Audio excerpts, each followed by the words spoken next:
श्री स्वामी समर्थ मित्रांनो, भगवान शिव हे अत्यंत भोळे देव मानले जातात.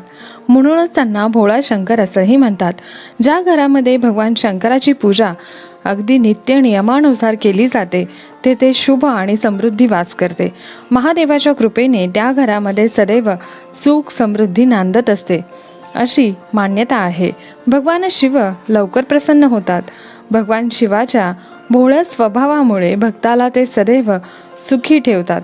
परंतु भगवान शिव यांना क्रोध देखील लवकर येतो.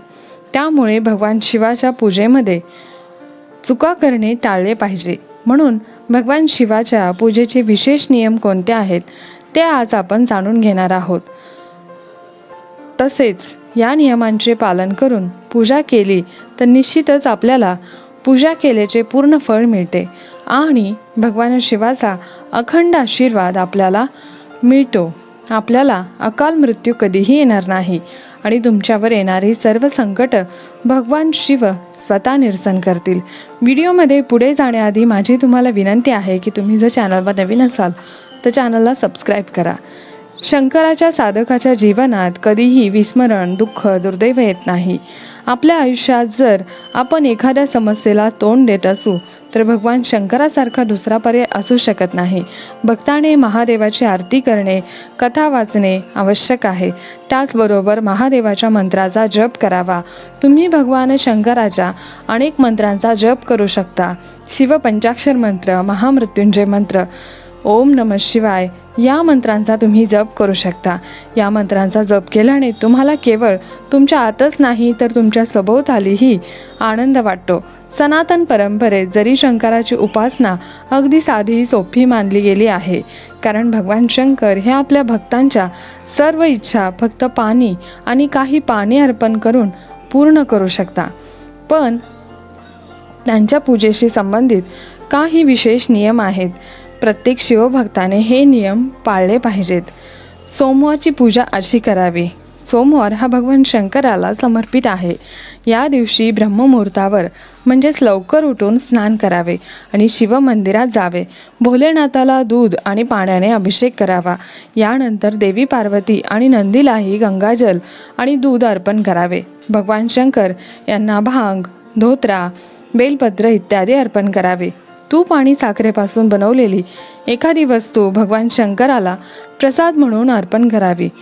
नंतर शिवचालिसा आणि आरती करावी.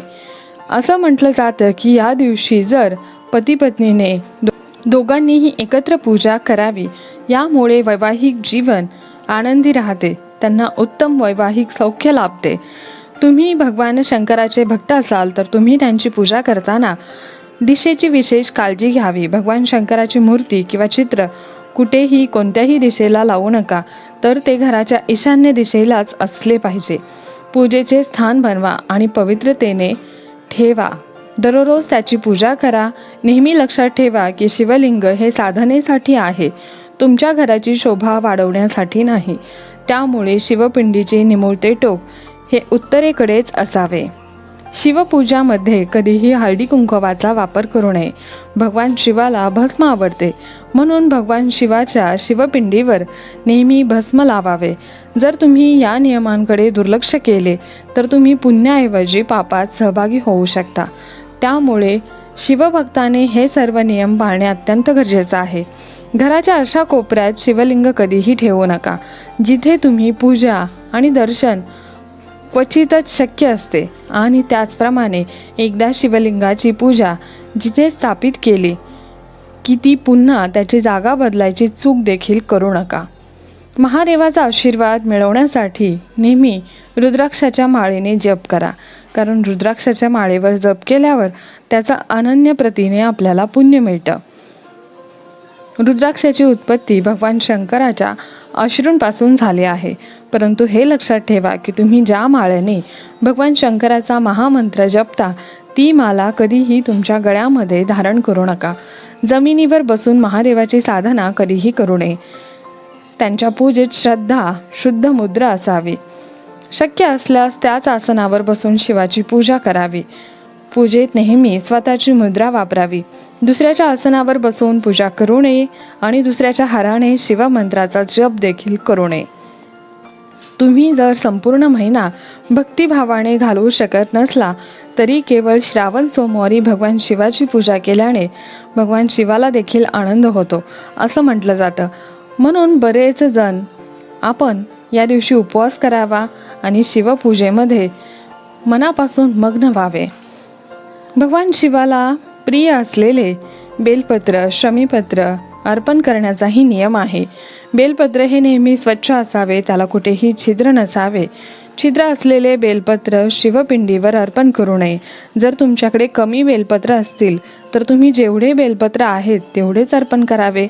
मात्र तुटलेले, फाटलेले, छिद्र असलेले बेलपत्र कधीही शिवपिंडीवर अर्पण करू नये. स्वच्छ आणि सुंदर असलेली बेलपत्र शिवपिंडीवर अर्पण करावीत. यामुळे शिव प्रसन्न होतात. जेव्हा तुम्ही भगवान शिवाची पूजा कराल तेव्हा बेलपत्र आणि शमीपत्र शुद्ध पाण्याने धुवून देठाचा जाड भाग, ज्याला वज्र म्हणतात, तो तोडून शिवलिंगावर पान उलटे अर्पण करावे, म्हणजे पालते असावे. शिवाच्या पूजेत कधीही मावळलेली फुले अर्पण करू नका. शिवाच्या पूजेमध्ये नेहमी ताजी फुले अर्पण करा आणि दुसऱ्या दिवशी गंगेच्या शुद्ध पाण्याने आंघोळ करून शिळी फुले काढून टाकावीत. महादेवाच्या पूजेत तीळ आणि चंपा या फुलांचा वापर केला जात नाही. या गोष्टीची मात्र विशेष काळजी घ्या. स्वच्छ कपडे घाला. सोमवारी उपवासाच्या दिवशी शक्यतो भक्ताने स्वच्छ कपडे घालावेत. मळलेले, फाटलेले असे कपडे घालू नयेत. आपलं मन देखील यामुळे स्वच्छ आणि पवित्र राहतं. दिवसभर ओम नमः शिवाय या पंचाक्षर मंत्राचा जप अवश्य करावा.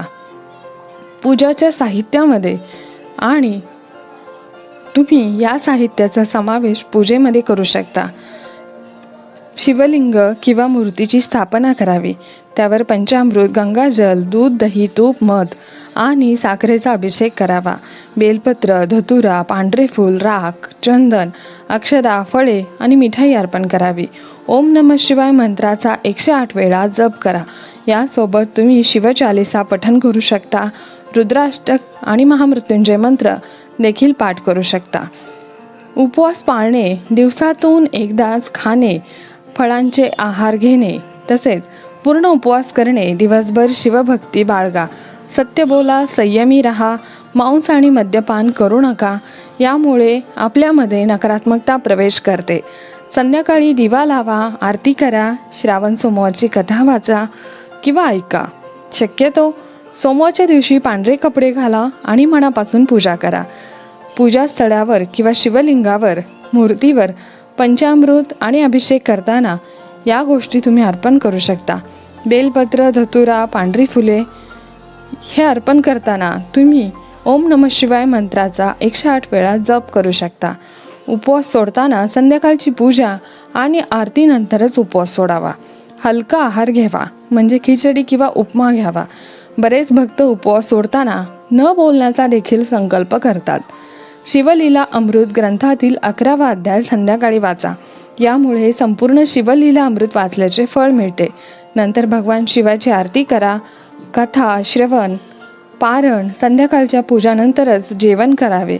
आणि सनातन मान्यतेनुसार श्रावण सोमवार व्रत केल्याने व्यक्तीच्या सर्व इच्छा पूर्ण होतात. सुख, समृद्धी आणि संतती, वैवाहिक मूल्य वाढतात. पूर्णानुसार अविवाहित मुली आणि विवाहित महिला विवाह, स्नेह संबंध आणि कुटुंब कल्याणासाठी हे व्रत पाळतात. सर्वत्र श्रावण महिन्यामध्ये कुटुंब कल्याणासाठी हे व्रत पाळले जाते. 12 महिन्यांपैकी सर्वात पवित्र महिना श्रावण महिना मानला जातो. कारण या दिवशी भगवान भोलेनाथ आणि माता पार्वतीची पूजा केल्याने व्यक्तीला सर्व भौतिक सुखे मिळतात आणि सर्व प्रकारच्या रोगांपासून, दुःखापासून आणि दारिद्र्यापासून कायमची मुक्तता मिळते. तसेच भक्तांनो, या पवित्र श्रावण महिन्यात काही विशेष उपाय करून व्यक्ती आपल्या जन्मात केलेल्या सर्व पापांपासून मुक्त होऊ शकते. शक्यतो श्रावण महिन्यात किंवा श्रावण सोमवारी लसूण आणि कांदा न वापरल्यास बरे होईल. कारण लसूण आणि कांदा तांत्रिक अन्नाचे कारक मानले जातात. भगवान भोलेनाथाला साखरेचा गोड पदार्थ किंवा मनोका तुम्ही अर्पण करू शकता. शिवमहापुराणानुसार गव्हापासून बनवलेले पदार्थ भगवान शंकराला अर्पण करावेत. असं केल्याने भगवान शिव खूप प्रसन्न होतात आणि तुमच्या जीवनात सुख समृद्धी येते. सोमवारी प्रदोष काळामध्ये म्हणजे सूर्य मावळण्यापूर्वी 1.5 तास अगोदर संध्याकाळी सोमवारी तांदूळ, दूध आणि चांदीचे दान करा. असं केल्याने तुमच्या जीवनात सुख शांती येईल. आर्थिक समस्या देखील दूर होतील. कर्जापासून मुक्ती मिळवायची असेल तर सोमवारी शिवलिंगावर पाण्यामध्ये तांदूळ मिसळून अर्पण करा. असं केल्याने कर्जाच्या समस्येपासून तात्काळ मुक्ती मिळते. सोमवारी दान करणे शुभ असते. पांढरे कपडे, फुले, धान्य, मिठाई, दूध, दही, साखर यासारख्या पांढऱ्या रंगाच्या वस्तूंचे सोमवारी दान करावे. यामुळे जीवनातील कष्ट दूर होतात. सुखी वैवाहिक जीवनासाठी सोमवारी शिवमंदिरात रुद्राक्ष दान करावे. हा उपाय केल्याने पती पत्नीच्या नात्यामध्ये गोडवा येतो. सोमवारी शिवलिंगावर दुधात केशर मिसळून अर्पण करा आणि ओम नमः शिवाय या मंत्राचा नित्य जप करा. हा उपाय केल्यास वैवाहिक जीवनातील सर्व अडथळे दूर होतात आणि सौभाग्य प्राप्त होते. विशेषतः स्त्रियांनी हा उपाय अवश्य करावा. भगवान शिवाच्या पूजेत या चुका मुळीच करू नयेत, अन्यथा पूजा केल्याचे पूर्ण फळ मिळत नाही. तुम्ही विशेषतः लक्षात ठेवावे की श्रावण महिन्यात भगवान भोलेनाथ आणि देवी पार्वती यांना कधीही नाशपती अर्पण करू नये.